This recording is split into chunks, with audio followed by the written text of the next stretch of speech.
Welcome to this week's Chinuch Hashkafa message, and it's Parshas Matas Maseh. There's a rather famous word in this week's Parsha which highlights something which I think is from the Yesodus, the foundations of Chinuch, and something so important to instill into our children at a very young age. And this word could certainly create a discussion around this concept. And it's the beginning of the second Parsha we read this week, Parshas Maseh, where the Torah says, Eile Maseh b'nei Yisrael asher yotzu me'eretz Mitzrayim. These are the travels, these are the journeys of the Bnei Yisrael when they traveled out of Egypt. And of course the Torah goes on to enumerate what we know as the Mem Beis Masois, the 42 stops that they made from when the time they came out of Egypt to Mitzrayim till the time they came into Eretz Yisrael. And the famous question is, of course, they only went out of Mitzrayim once.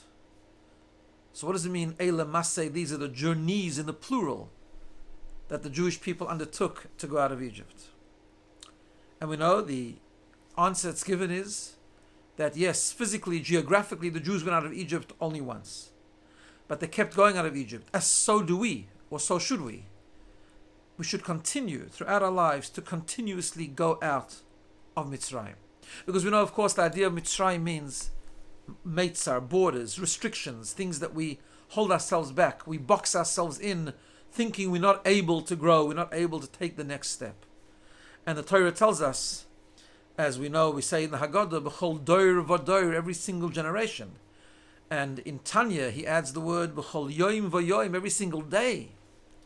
We should be considering ourselves as if we need to go out of Egypt, and every day we need to take one step forward out of our own personal Mitzrayim. Everyone has their own personal Mitzrayim. And this is the concept around this word, the idea of that the foundation, one of the foundations of serving Hashem, of being a Yid, is to continuously grow. And that means something different for each person.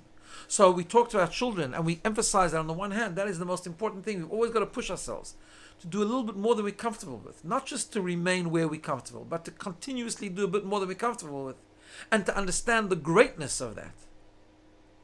The person who's very clever and top of the class and can learn 25 blat of Gemara or 16 Prokem of Mishnayos Baal Peh, but it comes easy, is not as great as the child that finds it a bit more difficult, but pushes himself to learn one more blat, one more Mishnah, one more Pasuk Chumash.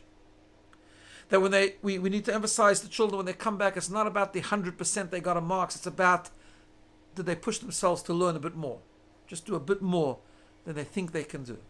And in mitzvahs, it's the same thing, to continuously keep on growing a little bit, to keep on growing in the kavanah, in the feeling of mitzvahs, in the hiddur mitzvah, and so on and so forth. That in our entire lives, we should always be thinking, what can I do a little bit more to connect to HaKadosh Baruch Hu?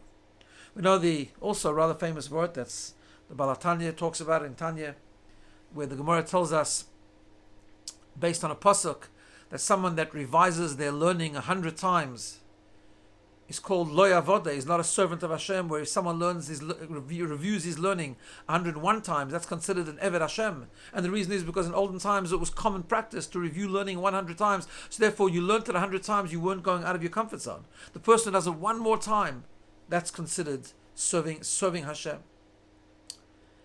And just to have that discussion around what does that mean for each child. To ask children maybe in the discussion, part of the process can be to have them identify around the table, each child to identify what's one thing that they found a little bit hard that they could just take one little step. Maybe for some child it might be davening, maybe they can think about just spending one more minute or saying some of the words a bit more carefully. Another child is a different mitzvah, for some child is a bit more learning. That they'll try and just concentrate a bit more on learning, just to take that drop of a step out of their own Mitzrayim, and then when they get comfortable to take one further step, because that's how the Yetzias Mitzrayim actually works. And of course, part of that discussion has to be modeling this behavior. You know, I remember as a child, my father, Olav Shalom, it made a very big impact to me, and that's why I remember it, that he sometimes would share with me something that he took upon himself on Rosh Hashanah, as the minhag by many people is every year to take upon yourself one more chumrah, one more hidur mitzvah, one more thing to do that coming year. And he would sometimes share with me, and it was amazing. And as a young child, to witness that, he's also growing.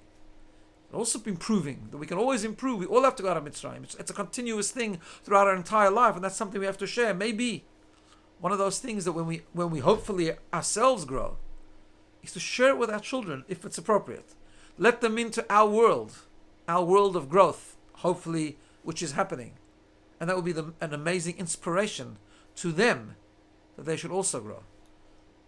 There's no better way to teach that by actually sharing our own experiences of our own growth, maybe, hopefully, with our children, and that will make the biggest impact on them. And of course, each parent can take that discussion in many different ways, but all around this critical concept of continuously growing. Have a wonderful day and a wonderful Shabbos.